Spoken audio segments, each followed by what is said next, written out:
Hi everyone, this is me Casac Benjali. ഇന്ന് ഞാൻ പറയാൻ പോകുന്നത് എങ്ങനെ നമുക്കൊരു super successful entrepreneur mind set develop ചെയ്തെടുക്കാം. ഓൺട്രപ്രണറുടെ ഒരു ബിസിനസ്സുകാരൻ്റെ ഒരു സക്സസ്ഫുൾ ബിസിനസ്സുകാരൻ്റെയും നോർമൽ ബിസിനസ്സുകാരൻ്റെയും മൈൻഡ് സെറ്റ് രണ്ടും രണ്ട് രീതിയിലാണ്. നോർമൽ ബിസിനസ്സുകാരൻ, അതായത് 10%, 5% ഗ്രോത്തിലൂടെ ഇങ്ങനെ കടന്നു പോകുന്ന, കാലങ്ങൾ കഴിച്ചുകൂട്ടി പോകുന്നു, 10 വർഷമായി 20 വർഷമായി ഇപ്പോഴും ബിസിനസിന്റെ ഗ്രോത്ത് പെർസെൻറ്റേജ് എന്ന് പറയുന്നത് 10%, 5%-ലൂടെ കടന്നു പോകുന്ന ആളുകളുടെ മൈൻഡ് സെറ്റും, 5 വർഷം കൊണ്ട് $5 ബില്യൺ കമ്പനി ഉണ്ടാക്കുന്ന ഫ്ലിപ്കാർട്ട് പോലെയുള്ള, ബൈജൂസ് പോലെയുള്ള, അതുപോലെ തന്നെ ഓല പോലെയുള്ള, ഊബർ പോലെയുള്ള, സൊമാറ്റോ പോലെയുള്ള മാസീവ് സക്സസ്ഫുൾ ആയിട്ടുള്ള കമ്പനി ഉണ്ടാക്കുന്ന ഓൺട്രപ്രണറുടെയും മൈൻഡ് സെറ്റ് രണ്ടും രണ്ടാണ്. ഇതിൽ ഏത് മൈൻഡ് സെറ്റാണ് നിങ്ങൾക്ക് വേണ്ടത്? നോർമൽ ഗ്രോത്ത് ഉള്ള എംപ്ലോയറുടെ മൈൻഡ് സെറ്റ് വേണോ, അതല്ല മാസീവ് സക്സസ്ഫുൾ ആയിട്ടുള്ള ഒരു ബിസിനസ് ഓൺട്രപ്രണറുടെ മൈൻഡ് സെറ്റ് ഡെവലപ്പ് ചെയ്യണം? ഞാൻ ആദ്യം നോർമൽ ഗ്രോത്തിലുള്ള, നോർമലായിട്ട് റൺ ചെയ്തുകൊണ്ടിരിക്കുന്ന ആളുകളുടെ മൈൻഡ് സെറ്റിന്റെ പ്രത്യേകതകൾ പറയാം. നോർമൽ ഗ്രോത്തിലുള്ള മൈൻഡ് സെറ്റുള്ള ആളുടെ പ്രത്യേകത എന്ന് പറഞ്ഞു കഴിഞ്ഞാൽ അത് പാസ്റ്റ് ഡാറ്റയെ ആശ്രയിച്ചുകൊണ്ട് മുന്നോട്ട് പോകുന്ന, പാസ്റ്റ് എക്സ്പീരിയൻസിനെ ആശ്രയിച്ചുകൊണ്ട് മുന്നോട്ട് പോകുന്ന ഒരു മൈൻഡ് സെറ്റാണ്. എന്താണ് ഈ പാസ്റ്റ് ഡാറ്റ?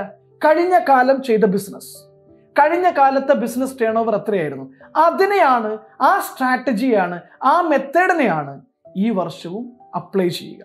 കഴിഞ്ഞ കാലം എന്ത് ചെയ്തു അതാണ് ഇപ്പോഴും ചെയ്തുകൊണ്ടിരിക്കുന്നത്. കഴിഞ്ഞ കുറേ വർഷങ്ങളായിട്ട് രാവിലെ ഓഫീസിൽ വരുന്നു, ഇന്നും ഓഫീസിൽ വരുന്നു. കഴിഞ്ഞ എത്രയോ വർഷങ്ങളായിട്ട് ഓഫീസിൽ ഓൾമോസ്റ്റ് ചെയ്തുകൊണ്ടിരിക്കുന്ന കാര്യങ്ങൾ ഒന്നു തന്നെയാണ്. മീറ്റിംഗ് നടത്തുന്നു, പേയ്മെന്റ് ചെക്ക് ചെയ്യുന്നു, അക്കൗണ്ട്സ് വെരിഫൈ ചെയ്യുന്നു, കസ്റ്റമർ വിളിക്കുന്നു, കസ്റ്റമറെ തെറി കേൾക്കുന്നു, പേയ്മെന്റ് പ്രോബ്ലം ഹാൻഡിൽ ചെയ്യുന്നു, പേയ്മെന്റുമായി ബന്ധപ്പെട്ട തെറി കേൾക്കുന്നു. ഇത് തന്നെയാണ് ഇവർ ചെയ്തുകൊണ്ടേയിരിക്കുക. ഒരു മാറ്റം ഉണ്ടാവില്ല.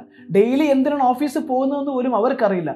അവർ ഓഫീസിൽ പോകുന്നത് എന്നും ചെയ്തുകൊണ്ടിരിക്കുന്ന ഒരേ കാര്യം ചെയ്യാൻ വേണ്ടിയിട്ട് തന്നെയായിരിക്കും പോവുക. എന്തെങ്കിലും പുതിയ കാര്യം ചെയ്യാൻ വേണ്ടി ശ്രമിക്കുമ്പോൾ പോലും മുൻകാലങ്ങളിൽ ചെയ്ത അനുഭവത്തിലേക്കാണ് റെഫർ ചെയ്യുക. പണ്ടൊരിക്കലും ഒരു സോഫ്റ്റ്വെയർ ഇംപ്ലിമെന്റ് ചെയ്യാൻ ശ്രമിച്ചു, അത് വേണ്ടത്ര കോമ്പറ്റൻസി ഉള്ള സ്റ്റാഫ് ഇല്ലാത്തത് കൊണ്ട് അത് പൊട്ടിപ്പോയി. വേണ്ടത്ര കോമ്പറ്റൻസി ഉള്ള സ്റ്റാഫ് ഇല്ലാത്തത് കൊണ്ട് അത് പൊട്ടിപ്പോയത് കൊണ്ട് തന്നെ പുതിയൊരു സോഫ്റ്റ്വെയർ വെക്കുന്നതിനെ കുറിച്ച് കൺഫ്യൂഷൻ ആയിരിക്കും, അല്ലെങ്കിൽ അതിന് തയ്യാറാവില്ല. കാരണം എന്താ? പാസ്റ്റ് ഡാറ്റയിലാണ്. അല്ലെങ്കിൽ ബിസിനസ് തുടങ്ങിയ കാലഘട്ടത്തിൽ വലിയ സക്സസ് ഉണ്ടായിരുന്നു, അതുകൊണ്ട് തന്നെ ഇനിയും അങ്ങനെ തന്നെ സക്സസ്ഫുൾ ആകുമെന്ന് വിചാരിച്ചുകൊണ്ട് മാറ്റങ്ങൾക്ക് വിധേയനാകാതെ, സ്ട്രാറ്റജിയിൽ മാറ്റം വരുത്താതെ, ഇന്നോവേഷൻ കൊണ്ടുവരാതെ അങ്ങനെ തന്നെ കടന്നു പോകുക. അപ്പോഴാണ് നോക്കിയായി മാറുക. നോക്കിയക്ക് എന്താ സംഭവിച്ചത്? അവരുടെ പ്രൊഡക്റ്റിൽ തന്നെ അവർ റിലേ ചെയ്തു, അവരുടെ പ്രൊഡക്റ്റിൽ തന്നെ അവർ സ്റ്റിക്ക് ഓൺ ചെയ്തു. ഇത് തന്നെയാണ് ശരി. ഞങ്ങൾ മുൻകാലങ്ങളിൽ വിറ്റപ്പോൾ ഞങ്ങളുടെ പ്രൊഡക്റ്റ് എല്ലാവരും വാങ്ങിച്ചു, ഞങ്ങൾക്ക് ഗ്ലോബൽ ലീഡർ ആകാൻ പറ്റിയിട്ടുണ്ട്, അതുകൊണ്ട് തന്നെ ഇനിയും ഞങ്ങളുടെ പ്രോഡക്റ്റ് തന്നെ വാങ്ങും, ഞങ്ങളുടെ സോഫ്റ്റ്വെയർ ഞങ്ങൾ മാറ്റാൻ റെഡിയല്ല. എല്ലാവരും പറഞ്ഞു ആൻഡ്രോയിഡിലേക്ക് മാറിക്കോ, ആളുകൾ മാറിക്കൊണ്ടിരിക്കുകയാണ്, ആളുകളുടെ ഡിമാൻഡ് മാറുന്നുണ്ട്, ആപ്പിൾ വന്നു, സാംസങ് വന്നുകൊണ്ടിരിക്കുന്നു, മാറിക്കോ എന്ന് പറഞ്ഞു. ഞങ്ങൾ നമ്പർ 1 ആയത് ഞങ്ങളുടെ സോഫ്റ്റ്വെയർ വെച്ചിട്ടുണ്ടാണ്, ഇതുകൊണ്ട് തന്നെയാണ് നല്ലത്, ഇത് തന്നെയാണ് നല്ലതെന്ന് പറഞ്ഞു പാസ്റ്റിൽ തന്നെ പിടിച്ചു നിന്നു. അവസാനം ലോകത്ത് നിന്ന് വാനിഷ് ചെയ്യപ്പെട്ടു. ഇനി ഒരിക്കലും തിരിച്ചു വരാൻ കഴിയാത്ത വിധം. ബ്ലാക്ക്ബെറിക്ക് എന്താ സംഭവിച്ചത്? ടച്ച് പാഡിലേക്ക് മാറിക്കോ എന്ന് പറഞ്ഞു, എല്ലാവരും പറഞ്ഞു. പുതിയ മെത്തേഡ് വരുന്നു, പുതിയ രീതി വരുന്നു. ആളുകൾ ഭയങ്കര കൺവീനിയൻ്റ് ആണ്, വളരെ ഈസി ആയിട്ട് മെസ്സേജ് അയക്കാൻ ഞങ്ങളാണ് പറ്റുക, ചാറ്റ് ചെയ്യാൻ ഞങ്ങളുടെയാണ് പറ്റുക, BBM സൂപ്പറാണ്, ഞങ്ങളുടെ ആപ്പ് അടിപൊളിയാണ്, വാട്സപ്പ് വന്നിട്ടുണ്ട്, മാറിക്കോ എന്ന് പറഞ്ഞപ്പോഴും റെഡിയല്ല. BBM is the super one. അവസാനം എന്ത് സംഭവിച്ചു? പാസ്റ്റിൽ കിടന്നപ്പോൾ അവിടെ കിടന്നു, തിരിച്ചെണീറ്റിട്ടില്ല. ഇതാണ് ഒരു ലീനിയർ ഗ്രോത്ത് മൈൻഡ് സെറ്റ്, അല്ലെങ്കിൽ നോർമൽ ഗ്രോത്തിലുള്ള മൈൻഡ് സെറ്റുള്ള ഒരു ഓൺട്രപ്രണറുടെ മൈൻഡ്. എപ്പോഴും പാസ്റ്റ് ഡാറ്റ, പാസ്റ്റ് അനുഭവങ്ങൾ. വീട്ടുകാർ പണ്ട് കുട്ടിക്കാലത്ത് ഫാമിലി ബിസിനസ് ഏൽപ്പിക്കുമ്പോൾ പറഞ്ഞിട്ടുണ്ടാവും, ഒരാളെയും നിങ്ങൾ വിശ്വസിക്കരുത്. അത് അതുപോലെ തന്നെ ഒരാളെയും വിശ്വസിക്കില്ല. ഒരിക്കലും തന്നെ ക്യാഷ് കൗണ്ടർ വേറെ ആളെ ഏൽപ്പിക്കരുത്. ഇന്നും ഏൽപ്പിക്കിട്ടില്ല. എന്നും ഓഫീസിൽ പോകണം, എന്നും ഓഫീസിൽ പോയേ പറ്റൂ, എന്നും ബിസിനസ്സിൽ പോകണം, ഒരിക്കലും പോവാതിരിക്കരുത്. അത് അതുപോലെ ചെയ്യും. നിന്നെക്കാളും കഴിവുള്ള ഒരാളെ പോലെ നിന്റെ ഓഫീസിൽ വെക്കരുത്. അവൻ നാളെ പോയി വേറെ ബിസിനസ് തുടങ്ങും, അവൻ നിനക്കിട്ട് പണി തരും. വെക്കരുത്. ഇങ്ങനെ പാസ്റ്റ് ഡാറ്റ, പാസ്റ്റ് മെമ്മറീസിനെ, പാസ്റ്റിനെ മാത്രം ഡിപ്പെൻഡ് ചെയ്തുകൊണ്ടിരിക്കുന്ന ഒരാളാണ് നോർമൽ ഗ്രോത്ത്. എന്നാൽ എക്സ്പോണൻഷ്യൽ ഗ്രോത്ത്, മാസീവ് സക്സസ് ഉള്ള ഓൺട്രപ്രണേഴ്സിന്റെ പ്രത്യേകത എന്ന് പറഞ്ഞു കഴിഞ്ഞാൽ അവരൊരിക്കലും പാസ്റ്റ് ഒന്നും എടുക്കില്ല. ഇന്നലെ കഴിഞ്ഞത് കഴിഞ്ഞു. എപ്പോഴും അവർക്ക് ഫ്യൂച്ചറിൽ എന്താണ്, ഫ്യൂച്ചറിൽ ആളുകൾ എങ്ങനെയായിരിക്കും ചിന്തിക്കുക, ഫ്യൂച്ചറിൽ ആളുകളുടെ ഡിമാൻഡ് എങ്ങനെയായിരിക്കും. ഇന്ന് എല്ലാവരും വീട്ടിൽ ട്യൂഷന് പോകുന്നു. നാളെ ഈ മറ്റൊരു അധ്യാപകന്റെ വീട്ടിൽ ട്യൂഷന് പോകുന്നതിന് പകരം ആ കുട്ടികൾക്ക് മൊബൈൽ ഫോണിൽ നിന്ന് ഇരുന്നു കൊണ്ട് ഏറ്റവും ബുദ്ധിമുട്ടേറിയ ഇംഗ്ലീഷും മാത്സും ഒക്കെ വീട്ടിലിരുന്ന് മൊബൈൽ ഫോണിലിരുന്ന് എന്തുകൊണ്ട് പഠിച്ചുകൂടാ? Thinking about the future. അപ്പോഴാണ് ഒരു വൈജൂസ് ഉണ്ടാകുന്നത്. നാളെ ഭൂമിയിൽ വണ്ടി ഓടിക്കുന്നത് പെട്രോളിലും ഡീസലിലും ആണെങ്കിൽ അത് വലിയൊരു പ്രശ്നമാകും. പ്രകൃതിക്ക് അതൊരു വലിയ പ്രശ്നമാകും. അതുകൊണ്ട് തന്നെ കുറച്ചു കാലം കഴിയുമ്പോൾ ഗവൺമെന്റുകൾ പെട്രോളും നിരോധിക്കാൻ സാധ്യതയുണ്ട്.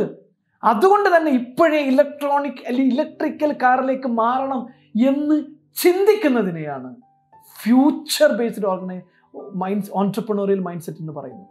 അവിടെയാണ് ടെസ്ല ഉണ്ടാകുന്നത്. അതുകൊണ്ടാണ് കുറഞ്ഞ കാലം കൊണ്ട് എലൻ മസ്ക് ലോകത്തിലെ നമ്പർ 1 റിച്ച് പേഴ്സണായി മാറുന്നത്. ഭൂമിയിൽ ഒരു 100 വർഷം കൂടെ കഴിയുമ്പോൾ ഭൂമി ഒരു ജീവിക്കാൻ പറ്റാത്ത സ്ഥലമായി കഴിഞ്ഞാൽ മനുഷ്യന്മാർക്ക് സമാധാനത്തോടെ ജീവിക്കാൻ പറ്റുന്ന ഒരു സ്ഥലം ഒരു പക്ഷേ മാർസ് ആയിരിക്കും. അതുകൊണ്ട് അവിടെ കോളനി പണിയുന്നു.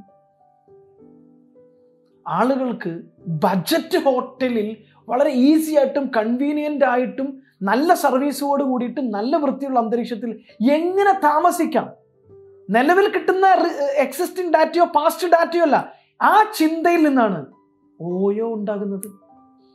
ടാക്സി, വൃത്തിയില്ലാത്ത ടാക്സി, പ്രൊഫഷണലിസം ഇല്ലാത്ത ടാക്സി എക്സ്പീരിയൻസ്, അമിതമായ ചാർജ് ഈടാക്കുന്ന ടാക്സി എക്സ്പീരിയൻസുകൾ കൊണ്ട് പലപ്പോഴും നഗരങ്ങളിലെ മനുഷ്യന്മാർ ബുദ്ധിമുട്ടുമ്പോഴാണ് വളരെ ഈസി ആയിട്ട് ടെക്നോളജി എനാബിൾ ചെയ്തുകൊണ്ട് മനുഷ്യന്മാർക്ക് എങ്ങനെ അവരെ വീട്ടിലിരുന്ന് ഓഫീസിൽ ഇരുന്നിട്ട് ബുക്ക് ചെയ്ത് കഴിഞ്ഞാൽ ഓഫീസ് വിട്ട് വരുന്ന സമയം ഓഫീസിൽ നിന്ന് ഇറങ്ങുമ്പോഴേക്കും ഡോർ സ്റ്റെപ്പിലേക്ക് ടാക്സി വരത്തക്ക രീതിയിൽ എങ്ങനെ സിസ്റ്റത്തെ മാറ്റിമറിക്കാം. നിലവിൽ ഒരു എവിഡൻസും അതിനില്ല, നിലവിൽ അതിനുള്ള ഒരു മെത്തേഡും ഇല്ല. അവിടെയാണ് ഊബർ ഉണ്ടാകുന്നത്, അവിടെയാണ് ഓല ഉണ്ടാകുന്നത്. സോ ആ ഒരു ഫ്യൂച്ചറിനെ കുറിച്ചുള്ള പാസ്റ്റിനെ റെക്കമെൻഡ് ചെയ്ത് പാസ്റ്റ് ഡാറ്റയിൽ നിന്ന് ഒരു സാധനവും എടുക്കാതെ എക്സ്പീരിയൻസും ലേണിങ്ങും എന്തെങ്കിലും ഉണ്ടെങ്കിൽ അത് മാത്രം എടുത്ത് അവിടെ തന്നെ സ്റ്റിക്ക് ഓൺ ചെയ്യാതെ ഫ്യൂച്ചറിസ്റ്റിക് ആയിട്ടുള്ള തോട്ട് പ്രോസസ്സാണ് മാസീവ് സക്സസ്ഫുൾ ആയിട്ടുള്ള ഓൺട്രപ്രണേഴ്സിൻ്റെ മൈൻഡ് സെറ്റ് എന്ന് പറയുന്നത്. Just analyse your self. നിങ്ങൾ ഇതിൽ ഏത് ഓൺട്രപ്രണറാണ്? പാസ്റ്റിനെ ആശ്രയിച്ചുകൊണ്ട് പാസ്റ്റ് ഡാറ്റയെ മാത്രം ആശ്രയിച്ചുകൊണ്ടിരിക്കുന്ന ഓൺട്രപ്രണറാണ്? ഫ്യൂച്ചർ നിലവിലൊന്നും ഇല്ലാത്ത സിസ്റ്റത്തെ ബ്രേക്ക് ചെയ്തുകൊണ്ട് പുതിയ മാർക്കറ്റ് ഡിസ്റപ്ഷൻ കൊണ്ടുവരുന്ന ഓൺട്രപ്രണറാണ്? Think about it and create massive successful entrepreneurial mindset. Thank you so much.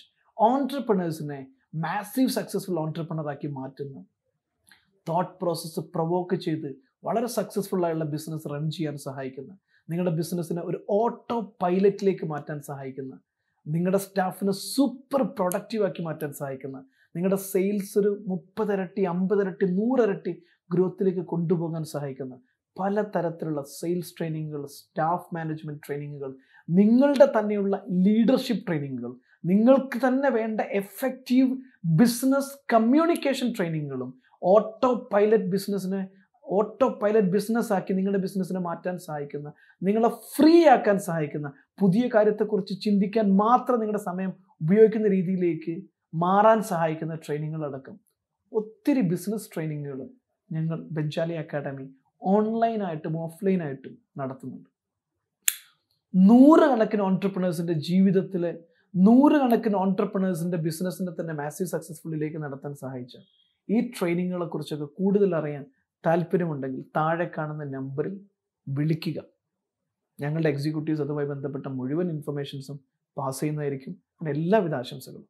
ഞാൻ കസാക് ബെഞ്ചാലി, business coach and international motivation speaker.